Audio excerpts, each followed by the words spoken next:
السلام علیکم، بسم اللہ الرحمن الرحیم۔ میرے پیارے بھائی، امید ہے آپ خیریت سے ہوں گے۔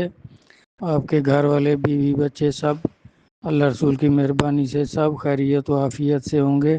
تو میرا بھائی، توبہ جو ہے یہ جس طرح صحابہ کرام نے اسلام اختیار کیا، مسلمان ہو گئے، پہلی جو کفر کی زندگی تھی اس سے انہوں نے توبہ کر لی، تو اللہ تبارک تعالیٰ نے وہ زندگی ان کی ختم کر دی، اس کا حساب نہیں پوچھیں گے۔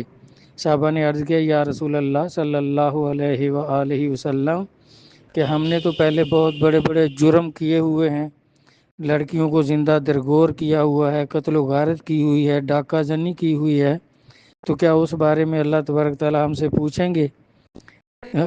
حشر میں پوچھیں گے؟ تو خود حضور نبی کریم صلی اللہ علیہ وآلہ وسلم نے فرمایا کہ جس دن سے آپ مسلمان ہو گئے، اسلام میں داخل ہو گئے، تو پہلی زندگی جو ہے وہ اللہ تبارک تعالیٰ ختم فرما دیتے ہیں، اس کے بارے میں نہیں پوچھیں گے، آپ نے توبہ کر لی۔ یہ ہے توبہ، کہ وہ زندگی ختم کر دی، اس کے بارے میں اللہ تبارک تعالیٰ دریافت نہیں فرمائیں گے۔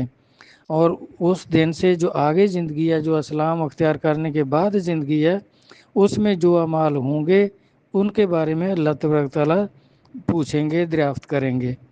اور جس طرح آدمی جب مرید ہوتے ہیں وہ بھی توبہ کرتے ہیں پہلی زندگی سے، تو اللہ تبارک تعالیٰ وہ پہلی زندگی ختم کر دیتے ہیں کہ اس سے اس نے توبہ کر لی ہے۔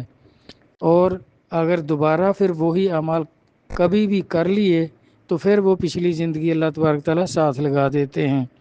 تو جس طرح مولانا روم قدس العزیز کا واقعہ ہے کہ بڑھاپے میں آپ سے کسی نے پوچھا کہ حضرت صاحب آپ کی عمر کتنی ہے، تو مولانا جلال الدین رومی قدس العزیز نے فرمایا کہ میری عمر 20 سال ہے۔ تو پوچھنے والے نے پھر عرض کیا کہ حضور 20 سال کا تو بچہ نوجوان ہوتا ہے، تو آپ تو بوڑھے ہیں۔ تو آپ نے فرمایا پہلی زندگی جو ہے وہ نہ اللہ پوچھتے ہیں، نہ میں اس کو گنتا ہوں، میں بھی اس کی گنتی نہیں کرتا۔ مجھے مرید ہوئے شاہ شمس تبریز قدس العزیز سے 20 سال ہوئے ہیں، یہی زندگی اللہ میاں شمار کرتے ہیں، یہی میں شمار کرتا ہوں، تو پچھلی زندگی کو میں شمار نہیں کرتا۔ اسی طرح یہ ہے توبہ، کہ مسلمان ہونے کے بعد پہلے جو بھی اس کے جرم تھے ان سے توبہ کر لی۔ اور توبہ کیا ہے؟ توبہ تو نصوح، خالص توبہ، کہ دوبارہ وہ عمل نہ دہرائے جن سے توبہ کی ہے، تو اللہ تبارک تعالیٰ اس کو قبول فرماتے ہیں۔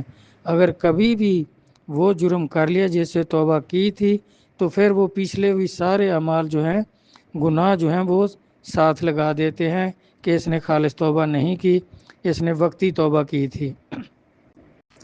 تو نبی علیہ الصلوۃ والسلام خود جو ہیں وہ استغفار کرتے تھے، کیونکہ ان کے کوئی گناہ نہیں تھے جس سے انہوں نے توبہ کرنی تھی۔ تو اسی طرح جب آدمی بیعت ہو جائے، کسی کامل مرشد سے بیعت کر لے، تو پھر استغفار کرتا ہے، پھر توبہ نہیں کرتا۔ وہ اگر پھر بھی کوئی جرم ایسا کرے، اس سے توبہ کرے، تو اس کا مطلب ہے کہ پھر اس نے جو جرم کیے ہیں اس سے توبہ کرے گا تو دوبارہ وہ نہ دہرائے، تو اس کو کہتے ہیں توبہ۔ اور استغفار ہے کہ کوئی گناہ نہیں ہے تو بخشش مانگ رہا ہے کہ باری تعالیٰ ہمیں بخش دے۔ تو استغفار بخشش کے معنوں میں آتا ہے کہ بخشش طلب کرے، اور توبہ جو ہے گناہ کو چھوڑنے کے معنوں میں آتا ہے کہ جو اسے جرم ہوئے ہیں ان سے توبہ کی ہے، وہ دوبارہ نہیں کرے گا کبھی بھی، اس کو کہتے ہیں توبہ۔ توبہ اور استغفار میں یہ معمولی فرق ہے، جس کو سمجھنا ہے کہ جو راہ راست پہ چل رہا ہے، راہ طریقت پہ چل رہا ہے، اللہ کے قرب کی طرف سفر کر رہا ہے، راہ تصوف اس نے اختیار کیا ہوا ہے، تو وہ استغفار کرے گا۔ اور جو گناہ گار ہے، گناہ کرتا ہے، تو وہ جس گناہ کو چھوڑتا ہے اس سے توبہ کرتا ہے اور پھر دوبارہ اس کو نہیں دہرائے گا۔ تو اللہ رسول سمجھ عطا فرمائیں اور توبہ کی توفیق دیں، تو دوبارہ آدمی توبہ کو نہ توڑے، تو استغفار کی توفیق دے، پھر آدمی استغفار کرتا رہے۔ والسلام، اللہ حافظ۔